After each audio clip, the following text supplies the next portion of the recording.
वालेकुम। आपको पता है कि अफ़ू दरगुज़र का टॉपिक हमने फ़िनिश कर लिया था और अब हम जो है अपने हया और पाकदामनी क्या है। अब पहले तो हम इसकी डेफिनेशन से आगाज़ करेंगे। हया और पाकदामनी क्या है? कोई फाश गुनाह आलूद या नापसंदीदा काम या बात करने के ख्याल से दिल में जो झिझक तामुल बेचैनी पैदा होती है, इसे हया कहा जाता है। और ये हया बुराइयों की राह की एक बहुत बड़ी रुकावट होती है। जो शख्स के दिल की कैफियत ऐसी है, जब वो किसी बुरे काम या बुरी बात करने का ख्याल करे तो इसके दिल के अंदर एक एहतजाज खड़ा हो कि ये बुराई है और इसे करना शर्मनाक है, तो कहा जाएगा इस शख्स में हया है। या जितनी ज़्यादा होगी इसका इस शख्स के दिल पर जितना ज़्यादा काबू होगा, इतनी ही वो शख्स बुराइयों से ज़्यादा महफूज रहेगा, क्योंकि जब कभी भी वो किसी बुराई की तरफ माइल होगा, इसकी हया के दिल में एक इसराब पैदा करता रहेगा, यहाँ तक कि आखिर उसे वो उसी में ही सुकून मिलेगा, उसमें बुराई का ख्याल छोड़ दे। ऐसे ही जो काम इंसान के लिए फ़र्ज़ की हैसियत रखता हो, उसका ख्याल करते हुए दिल में जो शर्मिंदगी फ़र्शनासी का एहसास पैदा होता है, वो भी हया है। और यह ख्याल भी दिल के असरा में मुब्तला कर देती है।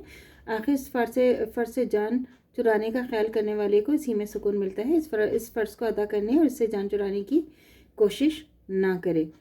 मुख्तसर ये कि जो कुछ नहीं करना चाहिए इससे करने, जो कुछ करना चाहिए इससे ना करने के ख्याल में दिल में जो झिझक और शर्मिंदगी बेकरारी पैदा होती है, इसका नाम है। जो इंसान की क़ल्बी कैफियत ऐसी हो जो किसी बुरे काम को करने, किसी बुरी बात को मुंह से निकालने, किसी फ़र्ज से मुंह मोड़ने के ख्याल ही से वो झिझक और बेचैनी होने का शिकार हो जाता है, इसके मुतालिक कहा जाएगा कि वो हयादार है। इसके बरक्स जो शख्स बुराई की तरफ जाते हुए कोई झिझक महसूस ना करे, इसे उस तरफ जाने से रोकने के लिए इसके दिल से कोई आवाज़ ना उठे।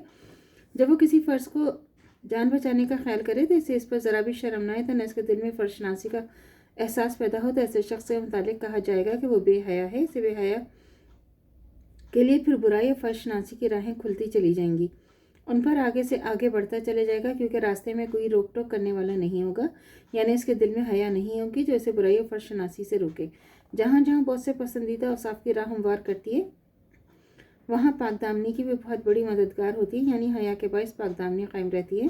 पाकदामनी क्या है? इंसान की इस्मत और इफ़्फ़त का महफूज रहना। अल्लाह ताला ने इंसान को दो जिन्सों में तकसीम फरमा रखा है। इनमें से एक दूसरे के लिए शदीद किस्म की कशिश रख दी है, मगर इनके दरमियान ताल्लुकात को निकाह के क़ैद के साथ जो है वो मुक़य्यद कर दिया है।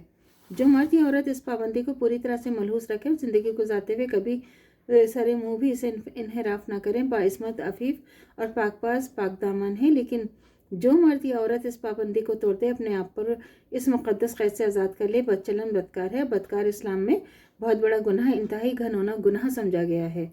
और हया और पाकदामनी का चोली दामन का साथ है, क्योंकि हया इंसान को इन तमाम फ़ाहिश बातों से रोक लेती है जो इंसान की पाकदामनी को ख़राब करती हैं, इस पर धब्बा लगाने वाली होती हैं। ईमान के बाद एक मुसलमान मर्द या औरत का सबसे बड़ा हुस्न इसकी पाकदामनी है। अंबिया सालिहीन ने हमेशा अपनी पाकदामनी की हिफाजत की, अपने पीरों को भी पाकदामन रहने की नसीहत फरमाई। पैरवों जो होते हैं ना, पीरों नहीं, पैरवों जो होता है, जो पैरवी आपकी करते हैं उनको भी, जैसे हम मुसलमान हैं, हम अपने नबी सल्लल्लाहु अलैहि वसल्लम की पैरवी करते हैं, तो हमें उनके बताए हुए सारे तरीक़ों पर क्या करना है, अमल करना है। ये बात है। तो पाकदामनी और हया से ताल्लुक़ रखने वाली जो हम अभी आगे हदीस से इंशाल्लाह कल से हम शुरू करेंगे, जो पाकदामनी के लिए गोया बुनियाद की हैसियत हमारे जो है, हमारे लिए क्या है बुनियाद। हम लोग मुसलमान हैं और हमारे जो कायदे और ज़वाबित बना दिए गए हैं, पाकदामनी उसमें हमारे लिए एक बहुत ही अहम, हया जो है एक इंसान के लिए बहुत ही ज़रूरी है, वरना हम बदकिरदार नहीं होगी तो हम बदकिरदार कहलाए जाएंगे। ये हमें हमेशा बात याद रखनी चाहिए।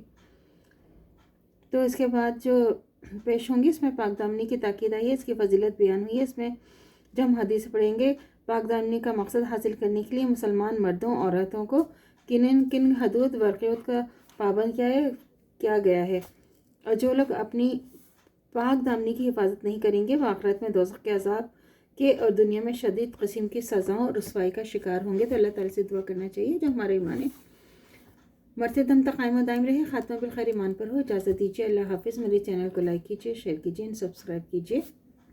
शुक्रिया।